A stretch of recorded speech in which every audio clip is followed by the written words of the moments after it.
A importância dessa função é enorme, pensando numa cidade, né? Numa cidade ali que está fortificada. Ah, se o guarda dorme no ponto, essa cidade pode ser destruída, porque ela não se mobiliza para a defesa. Agora, não só se um guarda dorme no ponto, mas se um guarda não é ouvido pela cidade, essa cidade também pode ser destruída. E aí a gente tem uma coisa muito importante aqui para ter em mente. O profeta é esse vigilante que principalmente vê se Deus vem no horizonte. E se Deus vem no horizonte para guerrear contra a nação de Israel.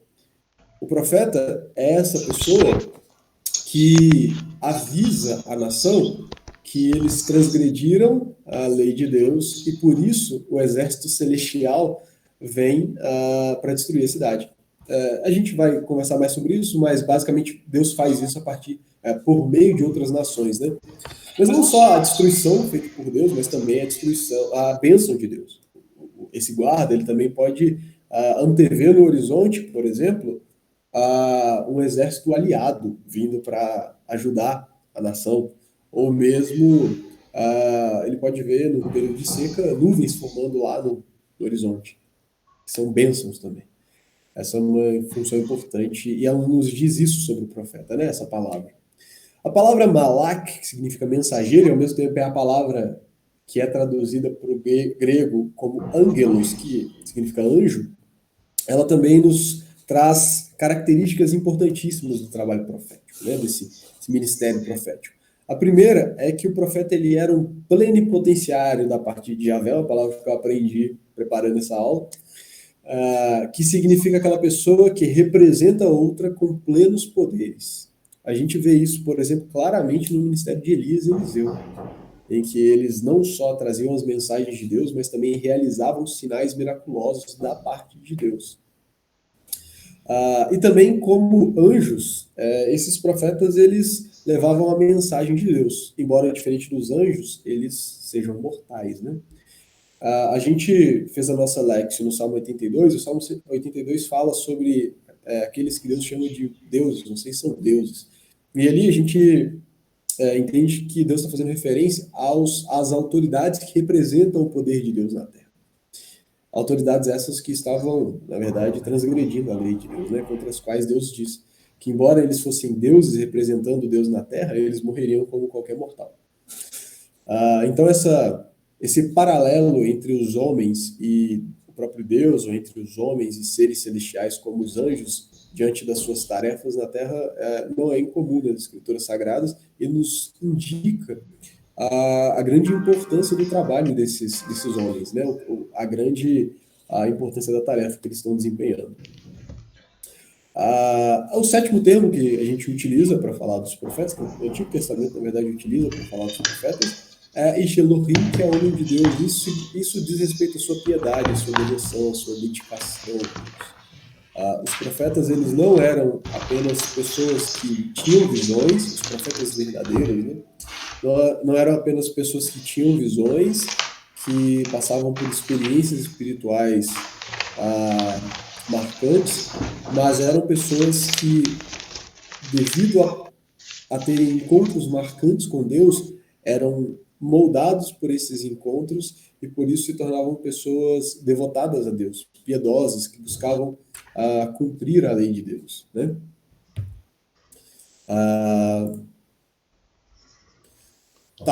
Os profetas, só fazendo uma referência rápida mesmo, isso é algo que o Richard Pratt traz assim, e que eu acho interessante, que diz respeito ao que os profetas faziam. Por quê? Quando a gente pensa em profeta, a gente pensa, se a gente sair nas igrejas aí do Brasil e perguntar para as pessoas o que é um profeta, a pessoa vai dizer, é alguém que tem uma visão, que vê o futuro e que fala da parte de Deus. Basicamente é isso. Mas talvez essa seja, entre as funções proféticas, a menos exercida. Embora seja a mais, talvez, a que mais chame a atenção no texto bíblico, antever o futuro não só antever, mas também pregar o que vem a acontecer, o que virá a acontecer, parece não ser a principal função, de fato, do profeta.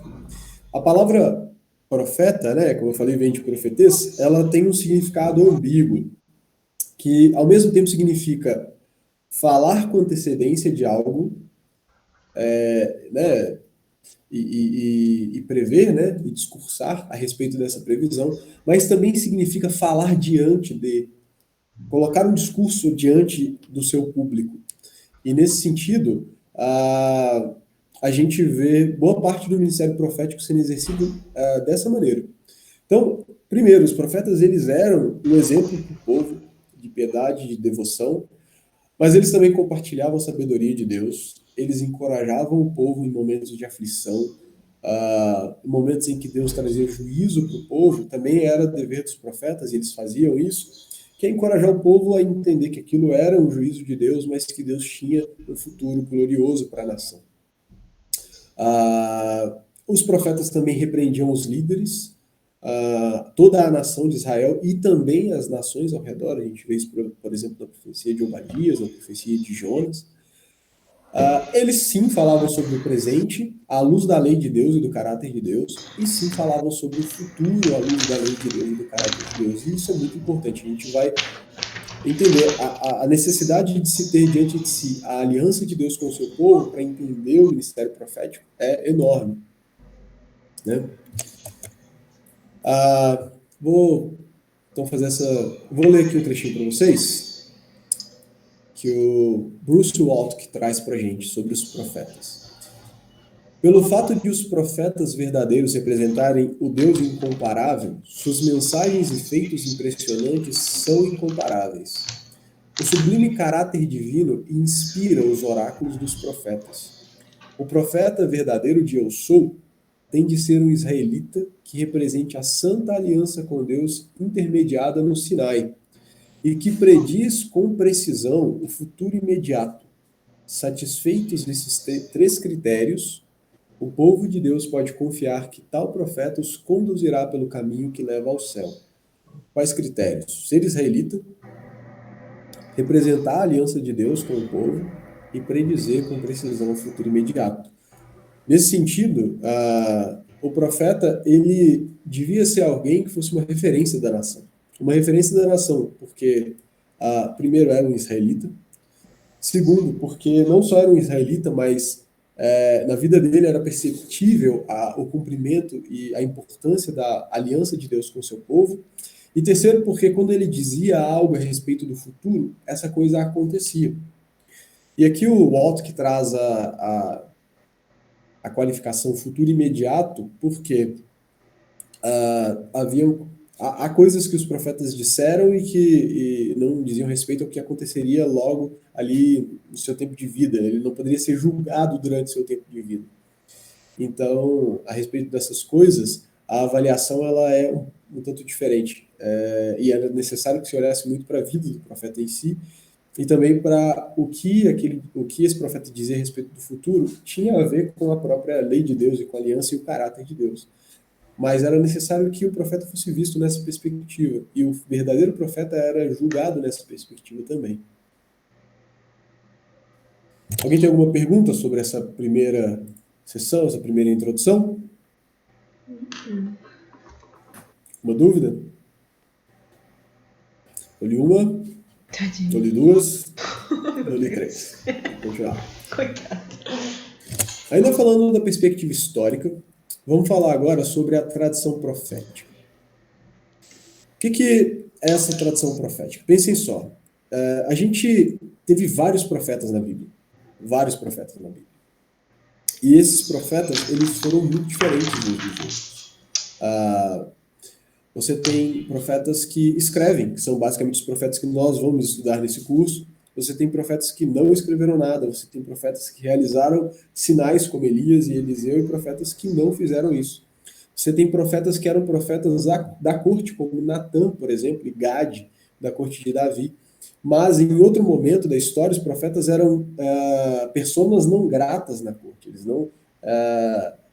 Amós, por exemplo, a disputa de Amós com o rei de Israel é exatamente pelo fato dele não ser desejado ali na corte. E haver outros profetas que eram financiados pela corte que estavam ali.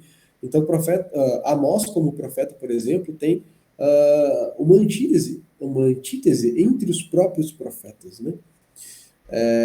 Que no caso seriam os falsos profetas. Mas aqui falando dos profetas verdadeiros, também nós vemos diferenças entre esses profetas.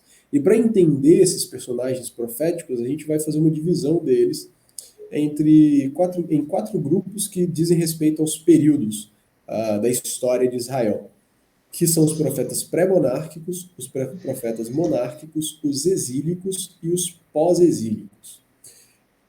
Quando a gente fala de profetas pré-monárquicos, nós estamos falando de pessoas como Enoque, Abraão, Moisés, Miriam, Eudade, Medade e os 70 anciãos, Débora. Essas pessoas que são chamadas de profeta nas escrituras sagradas e que viveram antes do estabelecimento da monarquia, com Saul, por volta do ano 1000, né? Um pouco antes disso. E essas pessoas, elas exerceram diferentes funções de liderança, de aconselhamento da nação. Mas foram bem diferentes dos profetas durante a monarquia, que são os profetas monárquicos. E aí, entre os profetas monárquicos, a gente ainda tem uma divisão, que são os profetas da monarquia antiga, em geral que não escreveram, como Samuel, embora Samuel tenha sido um profeta e talvez tenha escrito alguns livros bíblicos, a gente está falando aqui de profetas que não escreveram as suas profecias, né? Propriamente dito, a sua biografia ou autobiografia. Então a gente tem Samuel, a gente tem Gade, a gente tem Natã, esses dois que eram profetas da corte. A gente tem Aías, Asaf, Emã e Jedutum. Asaf, Emã e Jedutum que estão ligados também à música, né? E do Semaías, um profeta de Judá, um velho profeta, etc. Os outros profetas assim também. Entre os profetas monárquicos também nós temos ainda os profetas da monarquia tardia, e aí a gente fala sobretudo dos profetas escritores. Houve outros profetas ali que não escreveram, mas nós estamos falando de Amós, de Jonas, Isaías, Jeremias, e dos outros profetas escritores que não são nem exílicos, nem pós-exílicos. Exílicos como Ezequiel, Daniel e Obadias, e pós-exílicos como Ageu, Zacarias e Malaquias. Joel, que está aqui como parte dos profetas da monarquia, tem a sua datação discutida. A gente vai falar sobre isso quando a gente vai falando exatamente do livro de Joel. Antes de passar para o desenvolvimento aqui do profetismo, eu queria fazer um excurso. Não tem nos slides, mas eu queria comentar com vocês o seguinte. É muito importante a gente ter em mente a história de Israel. Não tem nos slides porque eu resolvi adicionar isso aqui depois que eu tinha terminado essa parte dos slides. É muito importante a gente ter em mente da história de Israel o desenvolvimento da história e alguns pontos dessa história que foram muito importantes para como é que eu posso dizer? Para moldar o que foi o ministério profético, o que foi o ofício desses profetas e escritores, sobretudo, porque é deles que nós vamos falar, né? Principalmente. E aí, nesse sentido, nós temos alguns momentos muito importantes aí que ajudaram a dar forma à história de Israel e ao ministério dos profetas. Então, primeiro, vamos lá. Falando aqui dos profetas monárquicos. Primeira coisa que a gente tem, eu saí do slide, deixa eu fazer o seguinte. Tá, beleza. Vamos pensar aqui na história de Israel e nos profetas que vão aparecer aí durante a monarquia. Existe algumas questões que a gente precisa ter em mente sobre a história de Israel. Primeira coisa, o reino começa como um reino unido. Nós temos o reino estabelecido com Saul. Davi sobe ao trono por volta do ano 1000 antes de Cristo. Ele vai governar durante 40 anos. Então, Salomão sobe ao trono. Durante o reino de Davi e de Salomão, o reino é expandido, ele é unificado, ele é mais ou menos defendido contra os seus invasores. Davi consegue vitórias importantes, por exemplo, contra os filisteus, né? e a gente tem um crescimento, um enriquecimento desse reino, e depois segue com Salomão, e Salomão de fato vai expandir o reino, vai tornar um reino muito grande. E esse tempo de glória é um tempo que ele vai ser relembrado dentro do ministério profético. Mais ou menos como se fosse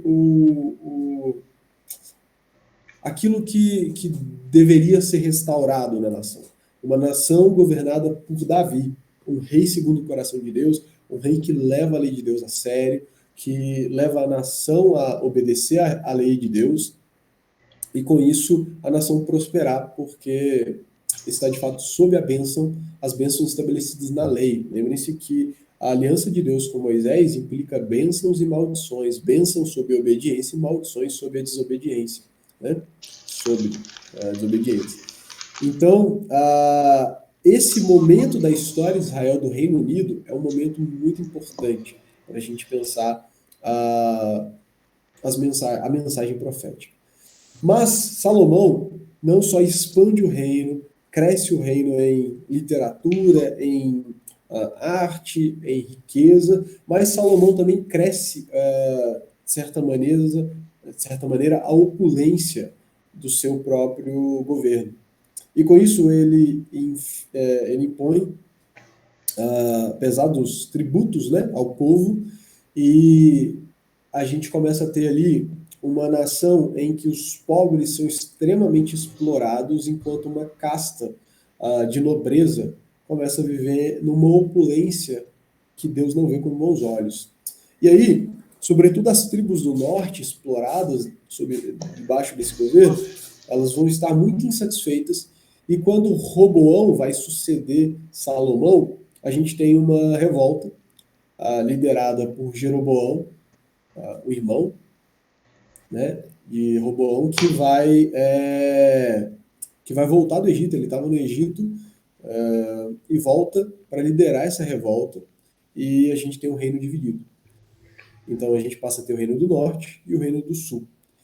E essa divisão do reino, ela é o que vai dar para nós o contexto histórico em que nós temos profetas do sul e profetas do norte. Profetas falando ao sul, profetas falando ao norte. Uma divisão que a gente vai notar quando a gente estiver estudando os livros, né? Ao longo desse curso, mas que também vai ser importante porque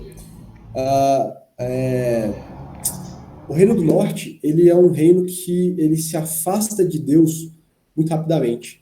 Lembrem-se que quando Jeroboão ele institui o seu governo, né, do Reino do Norte, com essa divisão, esse governo vai se afixar em Samaria, e para que não houvesse um enfraquecimento desse governo por conta das dinâmicas de culto, afinal de contas o templo ficava em Jerusalém, e o povo tinha festas de peregrinação a Jerusalém. E por conta dessas festas, os súditos do Reino do Norte poderiam ser cativados pelo Reino do Sul, e para evitar isso, são estabelecidos 2 centros de culto no Reino do Norte, um em Dan e outro em Betel, e são levantados ali altares que vão rivalizar com o templo, né, construído por Salomão, sob orientação de Deus em Jerusalém. Então, com essa separação do Reino do Norte do próprio culto em Jerusalém, a gente vê uma apostasia muito acentuada no norte, de modo que nenhum rei do Reino do Norte vai ser aprovado por Deus. Embora haja um número considerável de reis desaprovados por Deus no Reino do Sul, quando há reis fiéis a Deus, eles estão no Reino do Sul.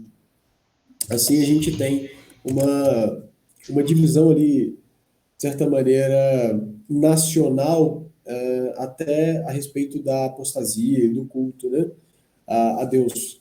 E aí a gente vai perceber que as mensagens sobre o Reino do Norte, elas dizem respeito a uma derrocada mais rápida dessa nação, né? Embora a gente possa dizer que é uma grande nação dividida em 2 reinos. Então isso é importante da gente ter em mente.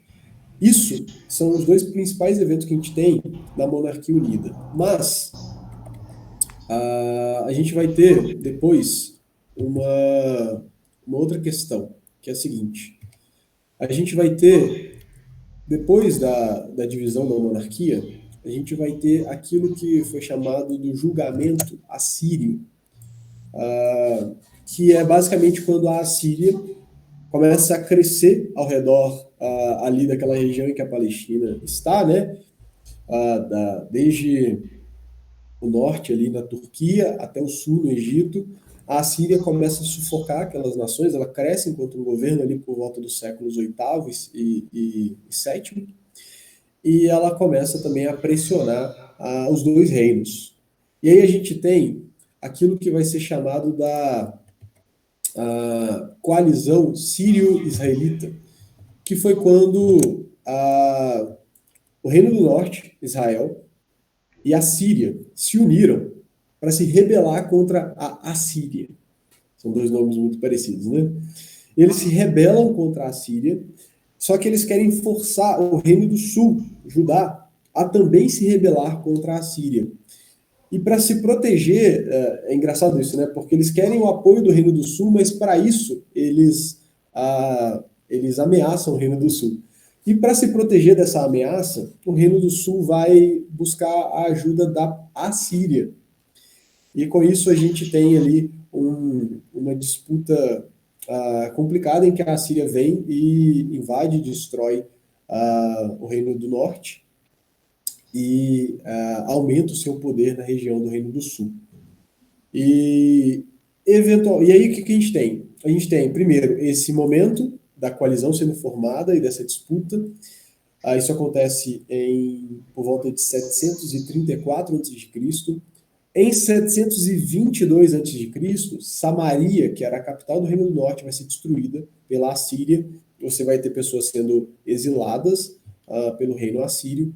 E aí a gente tem a queda do Reino do Norte oficial. Com essa queda do Reino do Norte, a gente pode imaginar, por exemplo, que muitas pessoas se refugiaram no Reino do Sul, pensando no Reino do Norte como um reino ainda mais apóstata que o do Sul. Você tem essa apostasia sendo, de certa maneira, importada junto com essa imigração e a dinâmica social no Reino do Sul também sendo efervescida ali com esse movimento. E aí o que acontece depois disso? Depois que a Samaria é destruída? Pensem bem, a Síria dominava agora essa região e Judá estava ali sob o domínio assírio, pagando tributo, etc. E Judá também vem a se rebelar contra a Síria. O Reino do Sul vem a se rebelar, e então Senaqueribe avança contra Jerusalém. E o que é muito interessante é que o rei Ezequias, ele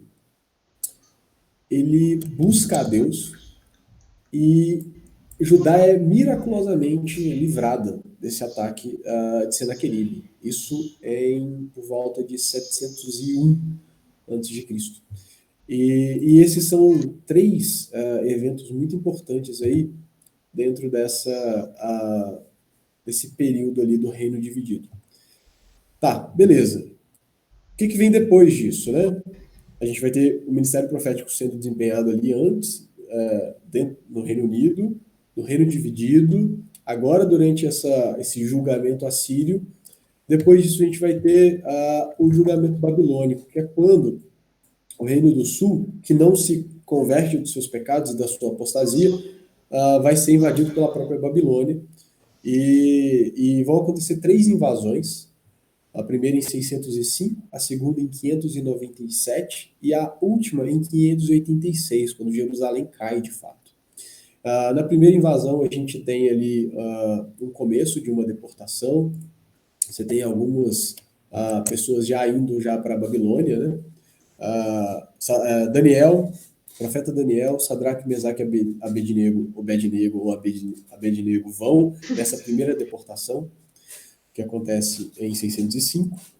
Depois a gente tem uma segunda deportação, que vai acontecer em 597, que é quando o profeta Ezequiel provavelmente vai para a Babilônia. E uma terceira incursão babilônica contra Jerusalém, Judá, Jerusalém, vai acontecer em 586, que é quando Nabucodonosor, de fato, destrói a cidade, destrói o templo, leva a maioria do povo para a Babilônia, sobram apenas os mais pobres, aqueles que Nabucodonosor não via ameaça neles, né, deles continuarem ali. Então, de fato, a gente tem aí o fim do Reino do Sul também. E nós teremos profetas que vão ministrar nessa época, Jeremias, Sofonias. Esse é o quarto momento importante da história. Lembrando, primeiro momento do Reino Unido, depois do Reino Dividido, depois o julgamento sobre a Assíria, o julgamento sobre a Babilônia, e o quinto momento aí da história de Israel, que vai ser importante para a gente ter em mente, que é a restauração, que é quando os persas dominam a Babilônia, né? E Ciro liberta o povo, libera o povo para voltar da Babilônia para a Palestina, para a terra de Israel, e ali reconstruir o templo, retomar a vida. O que parece muito, que é de fato muito bom, né? É uma restauração. Lembrem-se que a posse da terra é parte da bênção de Deus, é parte da aliança de Deus com esse povo, a aliança de Deus com Abraão foi não só uma descendência que abençoaria todas as nações, mas também uma terra, a terra de Canaã. Então, ser restaurado à terra significa ser restaurado ao seu relacionamento com Deus como ele deve ser. Em parte, porque essa restauração ela acaba não sendo exatamente completa, de modo que ainda no Novo Testamento a gente vai ter a ideia de que Israel continua em exílio, porque ele continua sendo dominado por outras nações. Mas o povo volta para a terra. E embora, pelo menos para mim, né, quando eu li a Bíblia pela primeira vez e conheci essa história pela primeira vez, né, eu tinha a impressão de que, poxa, tudo maravilhoso, então o povo volta para a terra, reconstrói o templo agora, vamos adorar a Deus, a gente já não vive mais sob o jugo babilônico. Mas a verdade é que muita gente quis ficar na Babilônia, porque a vida já estava lá, já tinha tocado a vida, já tinha casado, já tinha aberto sua loja, começado sua empresa e estava lá ganhando a vida na Babilônia. Muita gente resolve ficar na Babilônia e uma outra parte não fica na Babilônia, volta para Israel, mas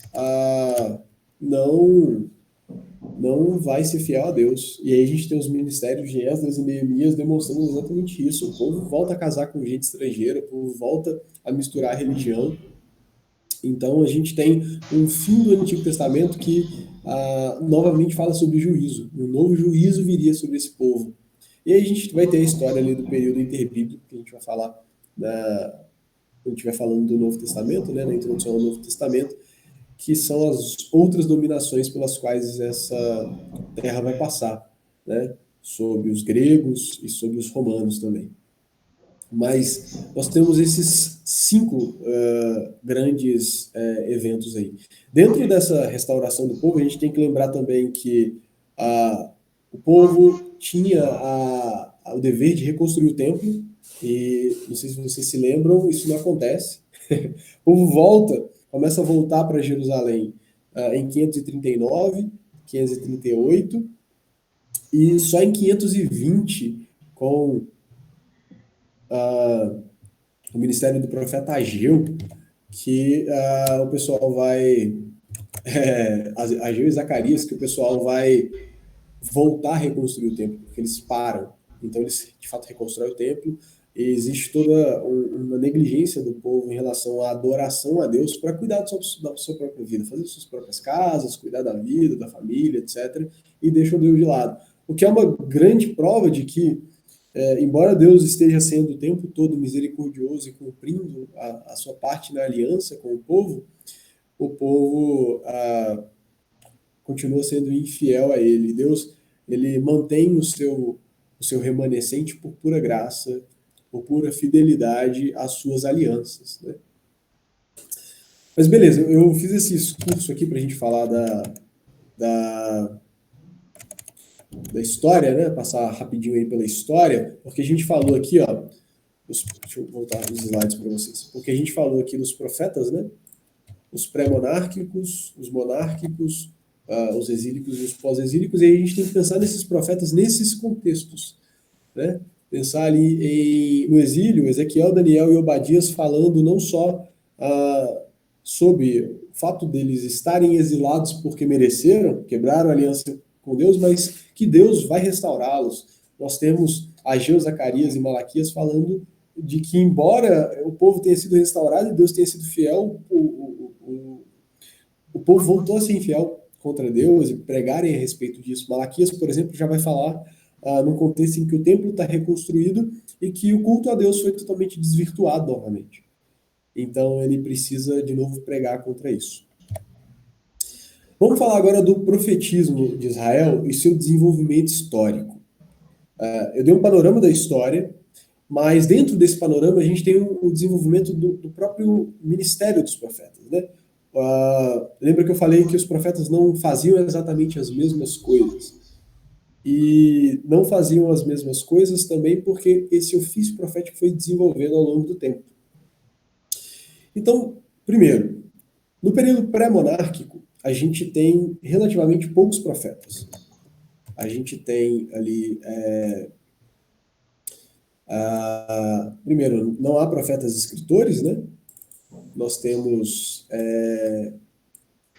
geralmente líderes, como foi Moisés, falou em nome de Deus, como foi Débora, também, que liderou, aconselhou o povo e exerceu certa liderança nesse sentido.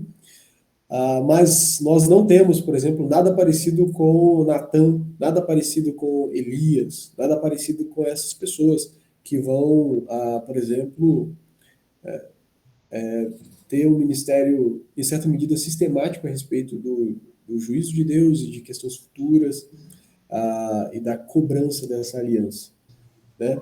Embora Moisés, por exemplo, tenha predito o futuro em alguns momentos, mas não era exatamente como foi o profetismo posterior. E vejam bem, com a criação da teocracia monárquica de Israel, lembrem que Israel entra na Terra ali por volta de... A gente tem uma discussão, né, entre 1400 e 1200 antes de Cristo, e até cerca do ano 1000, a gente tem ali 200, 300, 200 anos de um Israel sem rei. As tribos divididas em seus territórios, e aí a gente tem o livro dos Juízes para nos contar como foi aquilo. E no livro dos Juízes nós temos esses líderes que Deus levanta. Débora é um desses líderes, e que vão orientar o povo à medida que era necessário. Era mais ou menos um ministério ad hoc, assim, à medida que precisava ser feito, eles apareciam e exerciam ali lideranças sobre o povo, conduziam o povo a vitórias militares, e, em certo sentido, conduziam o povo também a um retorno a Javé, a Deus, né, no culto. Mas era uma liderança inconstante. O próprio livro vai dizer que não havia rei sobre Israel e cada um fazia o que vinha à mente, cada um fazia aquilo que vinha à cabeça. Então o povo pede um rei. O que, na verdade, para Deus foi como se eles tivessem renegado a Deus como rei e pedem o rei. E Deus, de fato, então vai escolher um rei por meio de Samuel ali. Saul é escolhido e nós temos a criação da monarquia teocrática em Israel.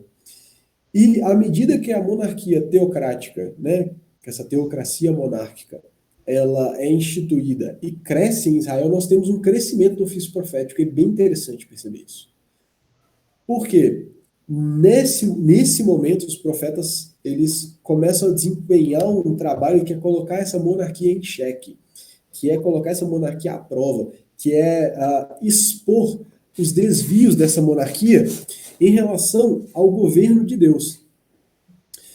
A sua tarefa básica era garantir o cumprimento da aliança do povo com Deus, sobretudo na pessoa dos reis, mas garantir no sentido de exortação, acusação e manifestação do poder de Deus entre o povo. Sobretudo, a gente vê isso muito claro ali no ministério de Elias e Eliseu, que não eram profetas, que não foram profetas escritores, né? No período exílico, a gente volta a ter uma queda dos profetas. Por quê? Porque no exílio já não há um governo israelita. Então, a função profética ela é deslocada para uma outra função, ainda dentro dessa tradição, que é ser porta-voz de Deus, mas basicamente o que os profetas faziam era, primeiro, significar o exílio, no sentido de dizer, olha, vocês estão exilados por causa disso, vocês estão exilados porque quebraram a aliança com Deus, não se esqueçam disso. Isso é um trabalho, por exemplo, importantíssimo da redação do livro das Crônicas, por exemplo, que é dar esse significado, né? Embora não seja um livro ali entre os profetas, né? Mas a gente falando dos livros históricos, para nós são históricos, o livro das Crônicas tem essa função, que é, pensem comigo, você passou décadas no exílio, pessoas nasceram no exílio, pessoas se tornaram adultas e idosas no exílio, pessoas israelitas. E era necessário que essa história fosse contada com o significado que ela de fato tinha, que é o significado de que o exílio era um julgamento de Deus sobre o povo por conta da transgressão desse povo. Mas os profetas exílicos não só significariam o exílio, né, trariam significado, interpretariam o exílio para o povo de uma maneira correta, como também esses profetas eles pregariam e encorajariam a perseverança do povo, sabendo que Deus restauraria o seu povo, a sua terra, porque Deus tinha firmado uma aliança inquebrável com Abraão. É muito interessante isso, a gente deve falar sobre isso adiante no curso, mas Deus tinha uma aliança inquebrável com Abraão, que não era uma aliança que não poderia ser transgredida. Então, você tem pessoas que transgridem a lei, sofrem a transgressão dessa lei, mas Deus não vai deixar de cumprir a sua aliança com Abraão na vida de outros. Então, por fim, nós temos aí os profetas, o desenvolvimento profético no período pós-exílico, em que a gente continua com poucos profetas, pelo menos poucos profetas escritores, que nós temos registros, né, de sua atividade, e que basicamente o que eles faziam era instruir o povo nessa Torá profética, né, e eles advertiam contra a apostasia, porque retornando um pouco, como eu falei para vocês, eles continuaram se desviando de Deus. E eles, como pregavam para o povo que ainda se desviava de Deus, eles também tinham ali o trabalho de pregar de forma a pregar juízo, mas também esperança.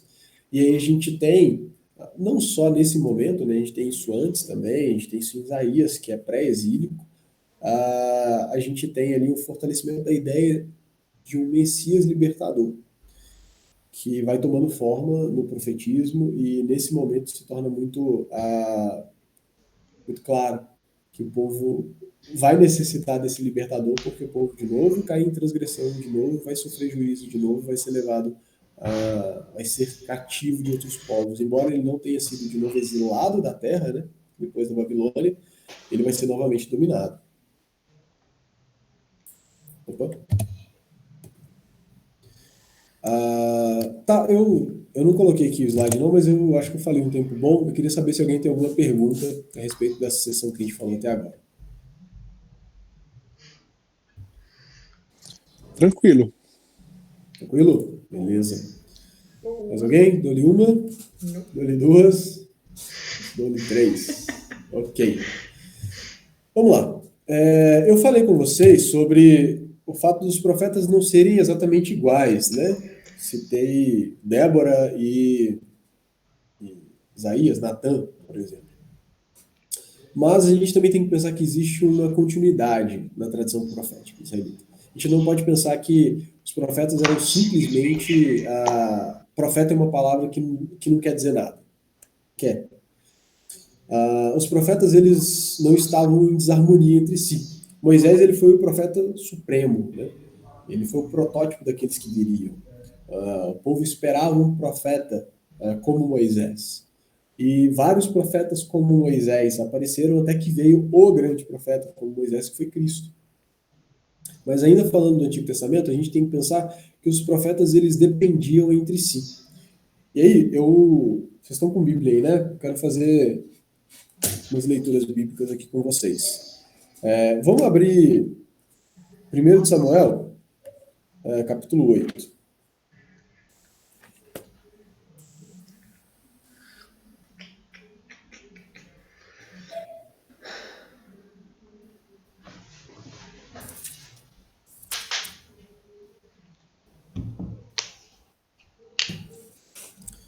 Primeira de Samuel, capítulo 8, a gente vai ler a história de quando o povo pediu um rei e Samuel ia dar um rei para o povo. Samuel estava contrariado com essa história, mas ele ia dar esse rei para o povo. E eu vou ler o capítulo inteiro, não é um capítulo longo, não, mas para a gente ter uma noção disso que a gente vai falar, que é a dependência entre os profetas. Olha só. Pensando em Samuel como um profeta, a gente lê o seguinte: quando Samuel envelheceu, designou seus filhos como juízes de Israel. Seu filho primogênito se chamava Joel e o segundo Abias. Eles julgavam em Berseba. Porém, seus filhos não andaram nos caminhos dele, mas se tornaram gananciosos, recebiam suborno e pervertiam a justiça. Então todos os anciãos de Israel se reuniram e foram encontrar-se com Samuel em Ramá. E lhe disseram: tu já és velho, e teus filhos não andam nos teus caminhos.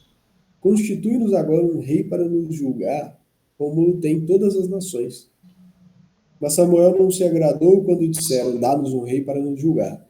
Então Samuel orou ao Senhor, e o Senhor disse a Samuel: atende ao povo em tudo quanto te pedi, pois não é a ti que rejeita, mas a mim, para que eu não reine sobre ele. Assim como fez desde o dia em que o tirei do Egito até o dia de hoje. Ele me abandonou e cultuou a outros deuses. Assim também faz a ti. Atende-o agora, mas adverte-o solenemente e declara-lhe quais serão os direitos do rei que reinará sobre ele. Samuel transmitiu todas as palavras do Senhor ao povo, que lhe havia pedido um rei, e disse: este será o direito do rei que reinará sobre vós. Ele tomará os vossos filhos e os porá sobre os seus carros para serem seus cavaleiros, e para correrem adiante de seus carros. E os porá por chefes de 1.000 e chefes de 50, para lavrarem seus campos, fazerem suas colheitas e fabricarem suas armas de guerra e os equipamentos de seus carros. Tomará as vossas filhas para serem perfumistas, cozinheiras e padeiras. Tomará o melhor das vossas terras, das vossas vinhas e dos vossos olivais, e o dará aos seus servos. Tomará o dízimo das vossas sementes e das vossas vinhas para o dar aos seus oficiais e aos seus servos. E também tomará vossos servos e vossas servas, vossos melhores jovens e vossos jumentos, e os empregará no seu trabalho.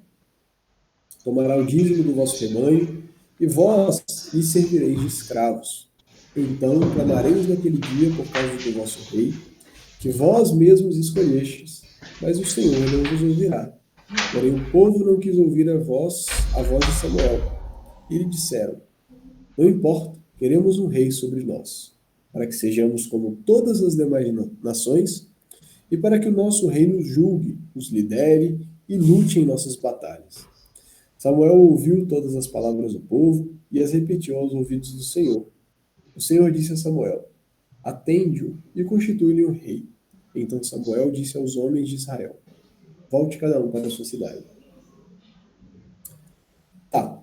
Agora vamos em Deuteronômio 17. Tendo isso que Samuel declarou ao povo em mente, vamos voltar para Deuteronômio 17. Lembrando, Samuel, um profeta de Deus. É interessante você perceber que Samuel fala com Deus, Deus fala com Samuel o que dizer, Samuel vai ao povo, o povo responde a Samuel, Samuel retorna a Deus e fala com Deus o que o povo disse. Claro que Deus já sabia, mas essa relação de mediador é parte do ofício do profeta, parte do trabalho, do ministério do profeta. E ele fica muito exemplificado aqui. Isso também acontece com Moisés, né? Quando o povo consulta a Deus na tenda por meio de Moisés. Mas vamos lá.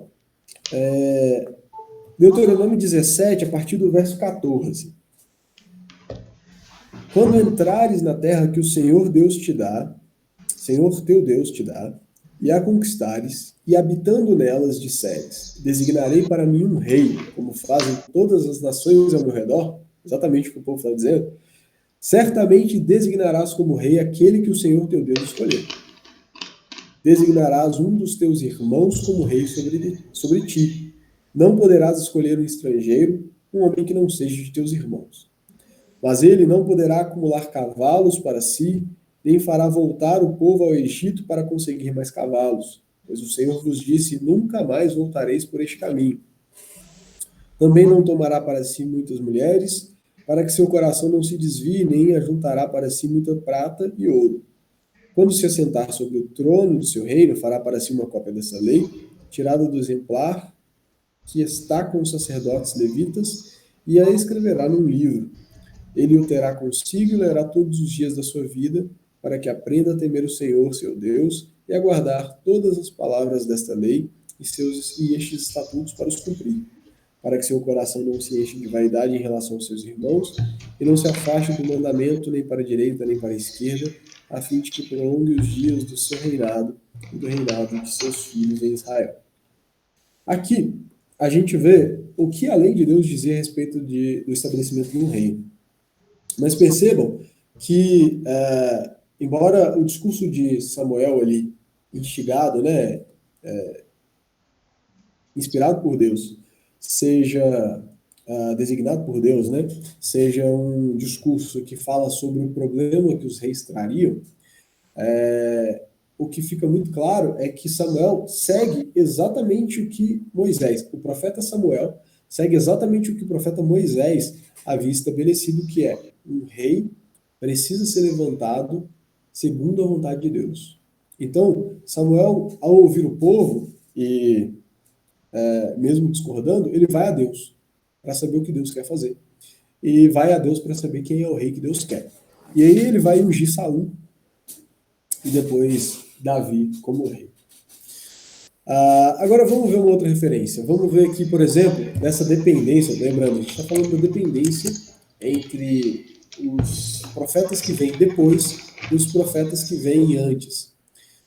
Daniel diz, sim, todo Israel transgrediu a tua lei, desviando-se para não obedecer a tua voz. Por isso, a maldição e as imprecações que estão escritas na lei de Moisés, servo de Deus, se derramaram sobre nós, porque temos pecado contra ti. Então percebam que a proclamação do... eu acabei de notar que eu não coloquei para vocês aqui o slide, né? Aqui. A citação que eu fiz.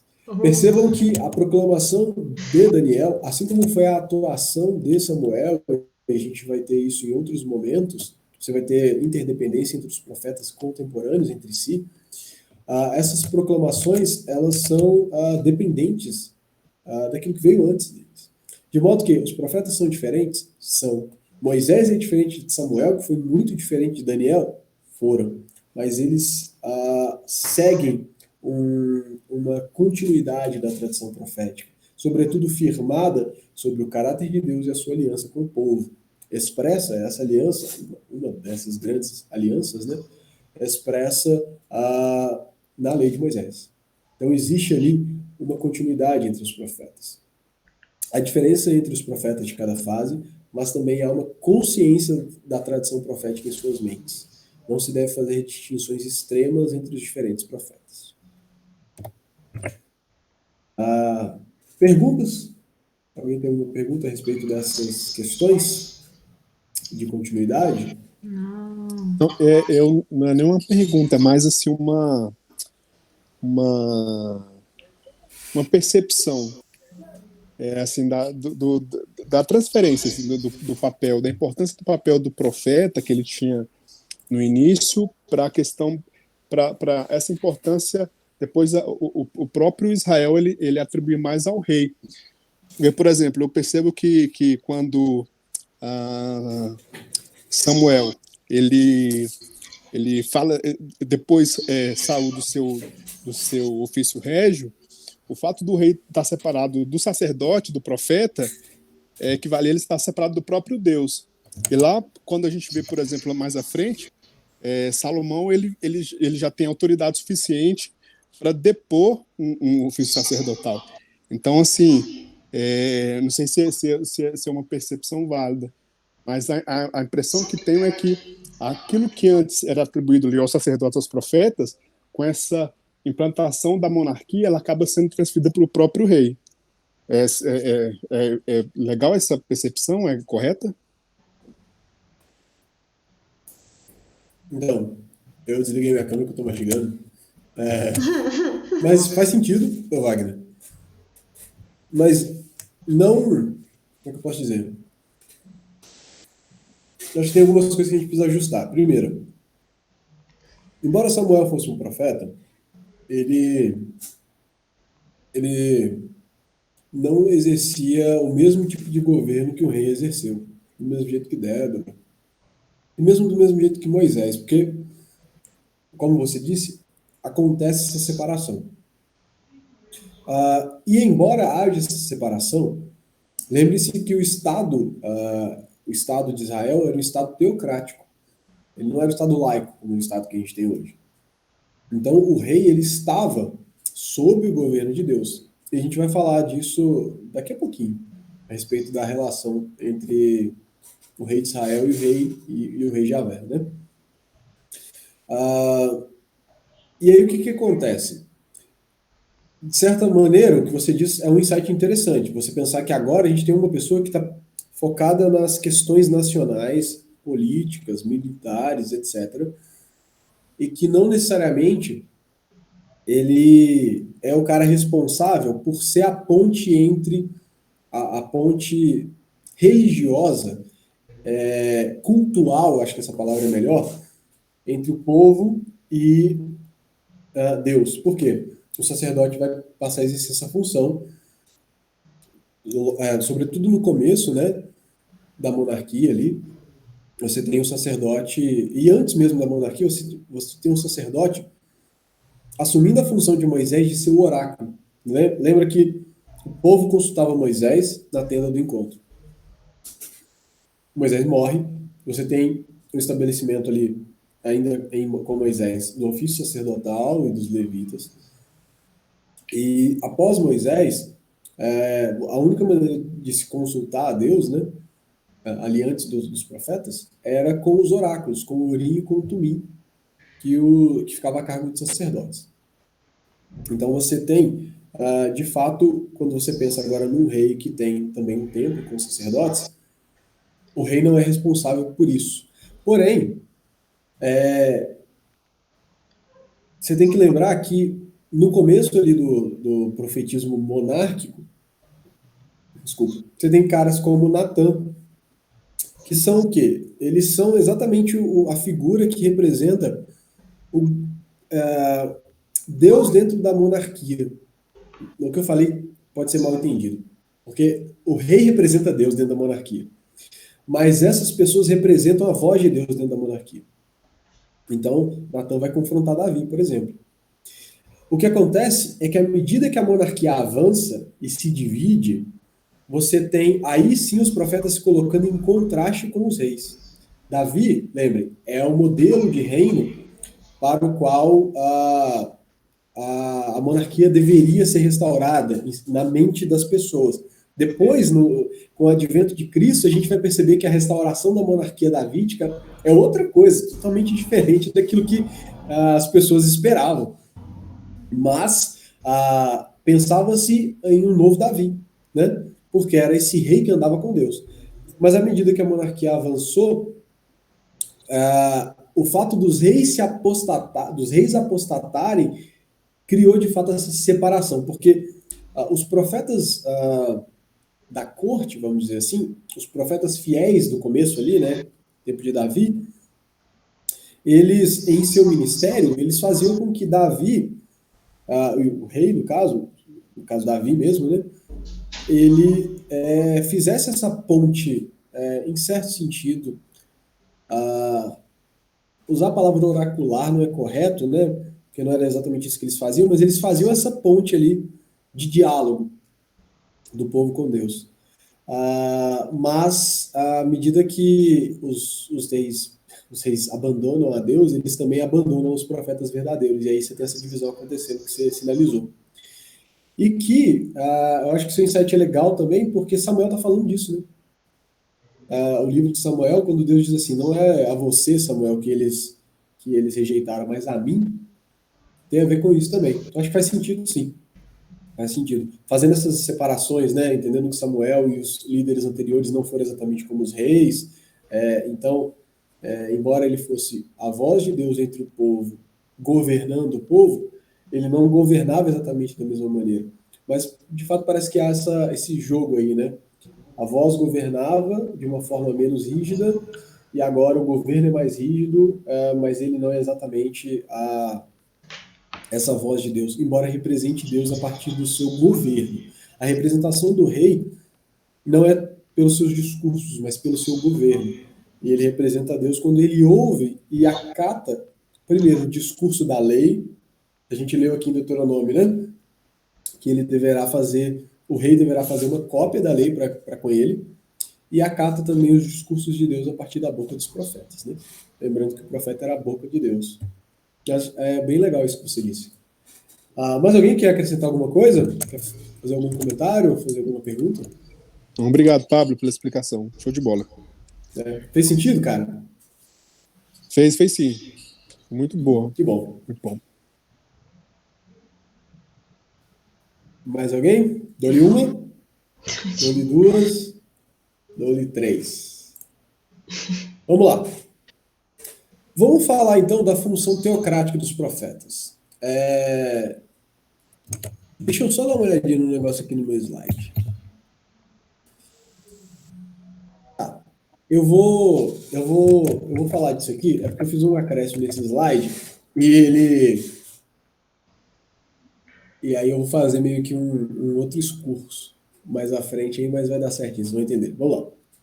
A função teocrática dos profetas.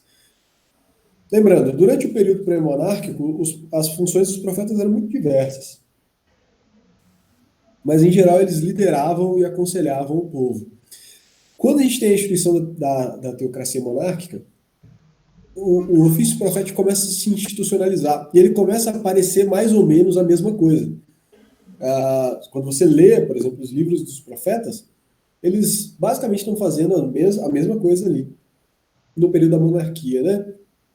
No período posterior também você vai ter algo muito parecido, porque eles são descendentes desses profetas monárquicos, mas no que diz respeito ali a sua função diante do rei, isso já vai ser diferente, porque não há um rei, né, durante o exílio. Mas o que acontece? Eles passam a exercer esse ofício, né, como a gente tinha falado antes, de colocar à prova a monarquia. E os profetas são extremamente envolvidos na política. É difícil pensar.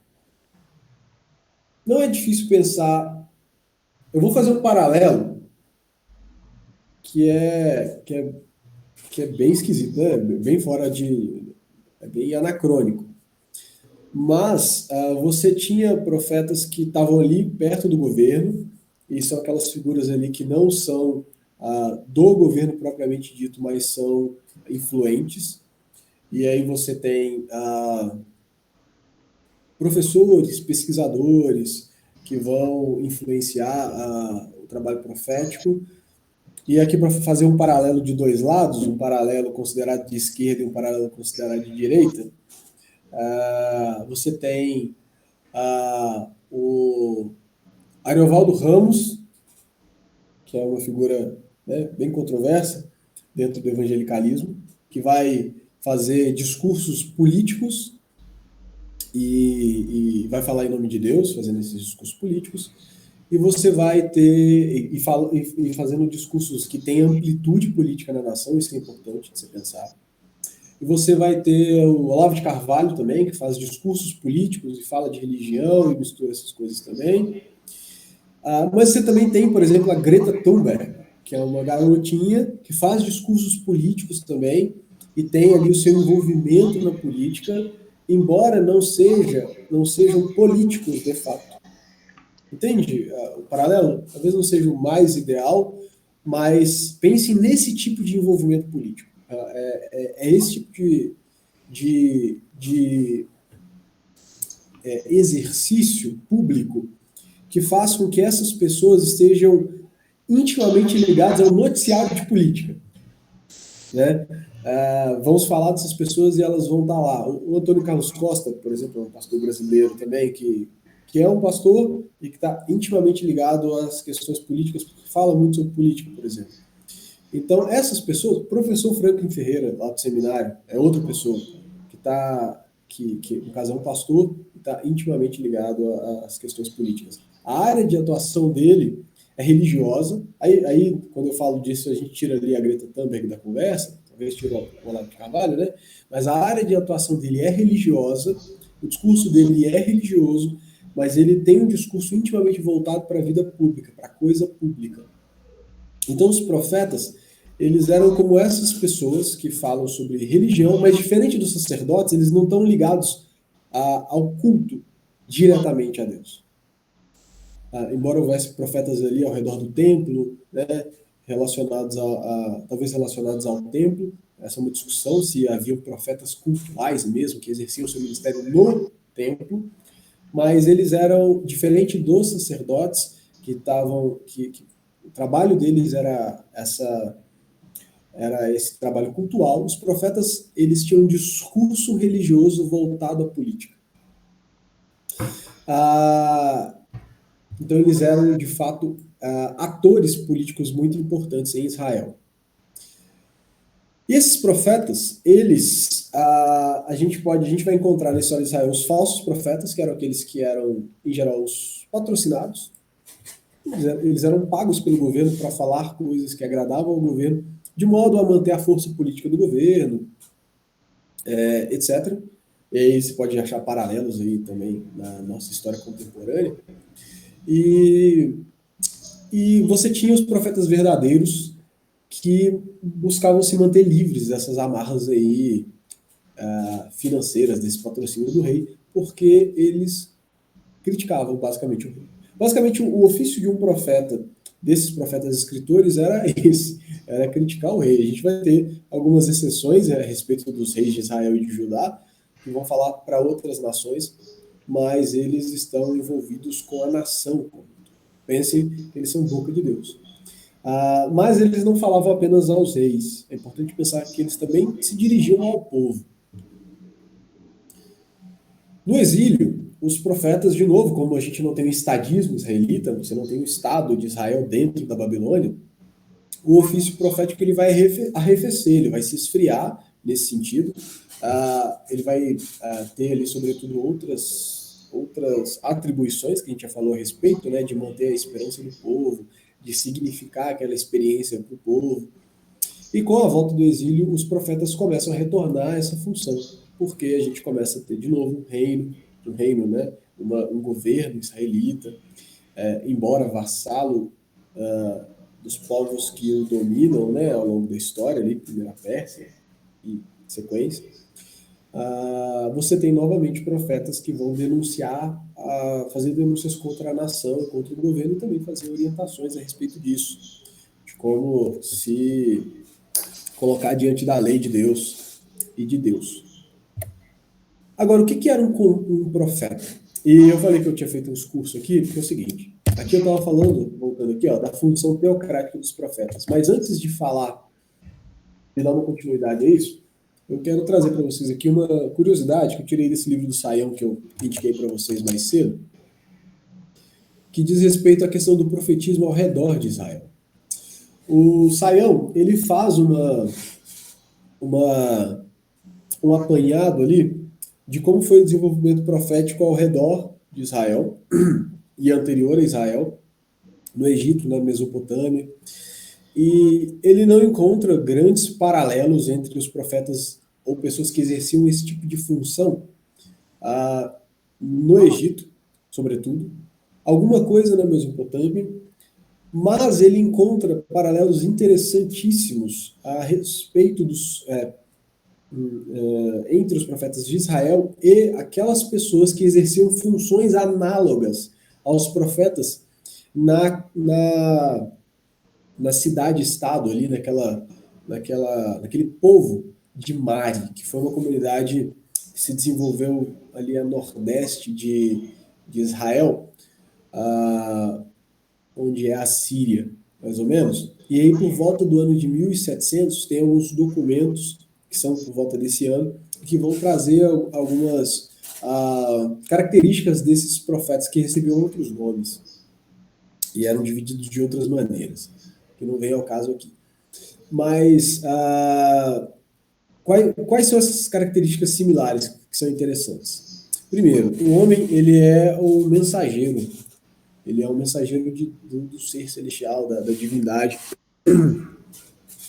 Mas ele não é um ser celestial. Isso é importante. A segunda característica dos profetas de Mari, que também é uma característica dos profetas de Israel, é que eles são enviados como mensageiro. Eles não são divinos e são enviados como mensageiro. Uma terceira característica é que eles apresentam uma mensagem oral para o rei. Os profetas de Mari, eles também tinham esse relacionamento ali com a corte. E uma quarta característica é que essas mensagens eram dadas sobretudo em momentos de crise, o que é muito claro dentro do profetismo de Israel. Mas embora o Sayão demonstre esses paralelos, e que eles são interessantes para a gente perceber que... Por que eles são interessantes? Porque, lembra quando eu estava falando, por exemplo, da palavra Nabi? O que ela significa? Entender paralelos, aqueles significados que eu trouxe para vocês, eles dizem respeito aos significados paralelos dessa palavra em outros locais. Muitas vezes, para a gente entender algumas questões do Antigo Testamento, a gente vai precisar de encontrar algumas referências externas, não só do Antigo Testamento, corrigindo, de qualquer coisa antiga, documentos, etc. Antigo Testamento, Novo Testamento, uma coisa que a gente faz é procurar ali alguma coisa externa para tentar encontrar esses paralelos e perceber isso acontecendo numa outra civilização, como acontece em Mari, nos ajuda por quê? Porque quando você enxerga, você tem esses outros documentos que descrevem essas funções, você consegue dar uma definição melhor para aquelas funções que nós já enxergamos no texto bíblico. Entender, por exemplo, que tipo de relação era essa com o rei, por exemplo. Como que o profeta ocupava a corte. Ele, olhando para Mari, por exemplo, a gente pode ver que ele ia lá entregar mensagens. Então a gente, obviamente isso é muito claro, né, no texto bíblico, mas se fosse alguma outra coisa mais obscura, seria um modo de clarear o que a gente vai entender desses profetas. E isso vai acontecer exatamente na próxima característica profética que eu vou trazer para vocês aqui.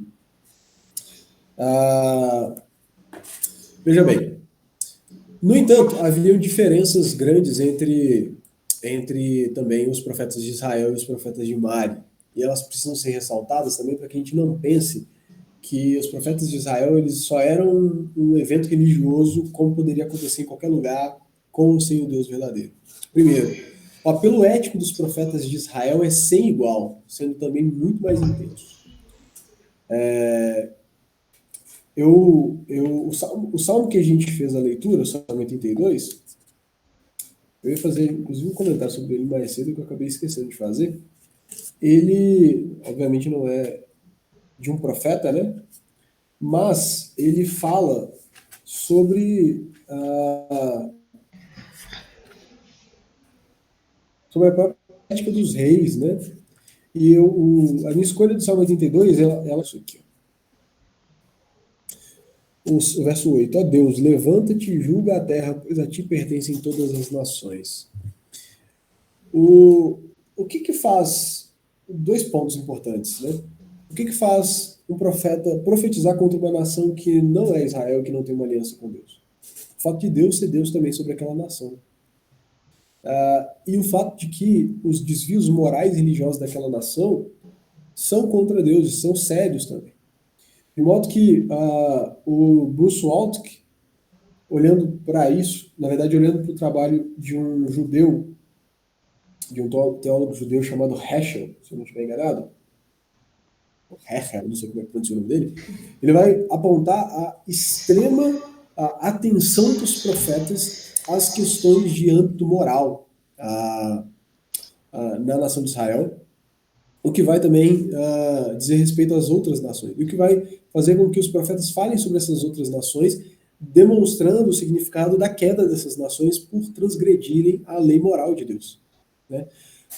Os profetas, eles estão intimamente relacionados aos discursos a respeito de moral, tanto em Israel quanto fora também.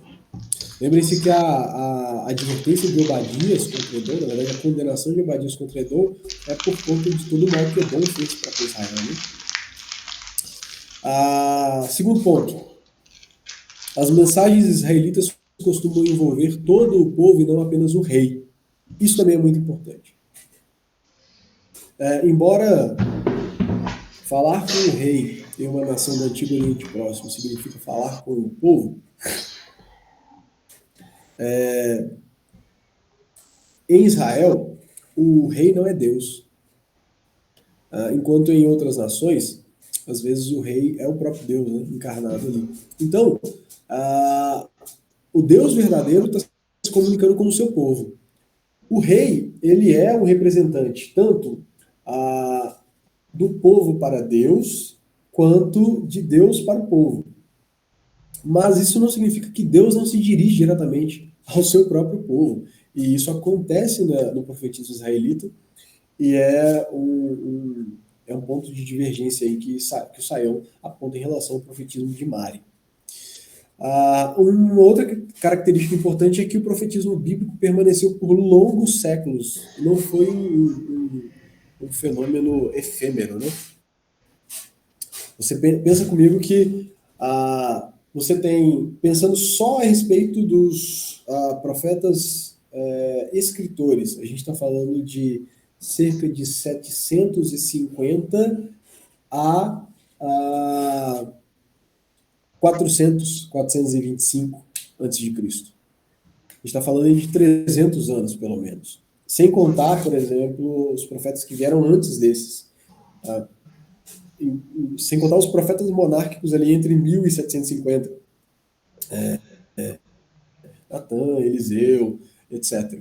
Então, assim, a gente tem um ministério sendo exercido, um movimento, uma tradição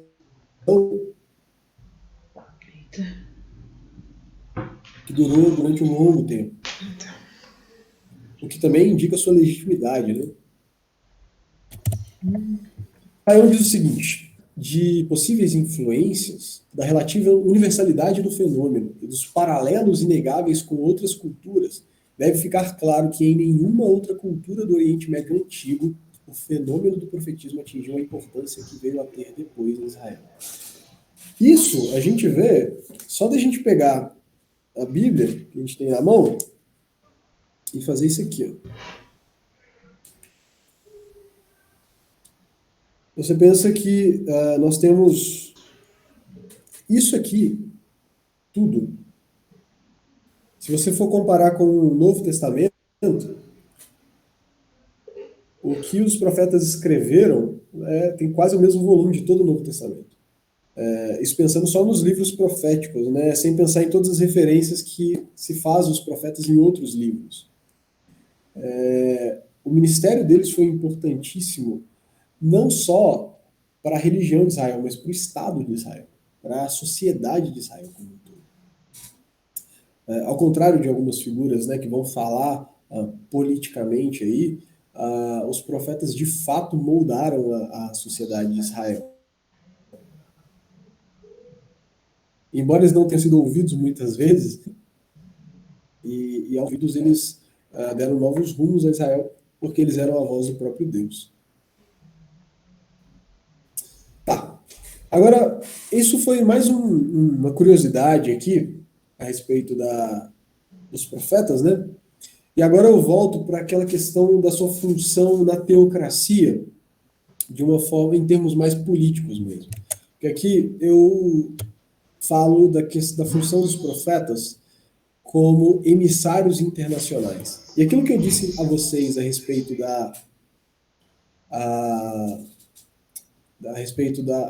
desculpa, gente, eu travei porque eu acabei de ver as horas e que eu não fiz intervalo para o café. A respeito dos paralelos entre outras nações também vai ser importante aqui. Vamos fazer o seguinte, vamos fazer um intervalo para 9 horas, pode ser? E aí eu falo sobre isso, que isso aqui é bem importante, a gente faz essa pausa agora e a gente continua depois do café. Desculpa aí, eu fui falando e acabei esquecendo. Tá bom? 9 horas a gente volta. Tranquilo? Então que eu troco a Tranquilo. bateria da minha câmera também. Até daqui a pouco, gente. Até. Até mais.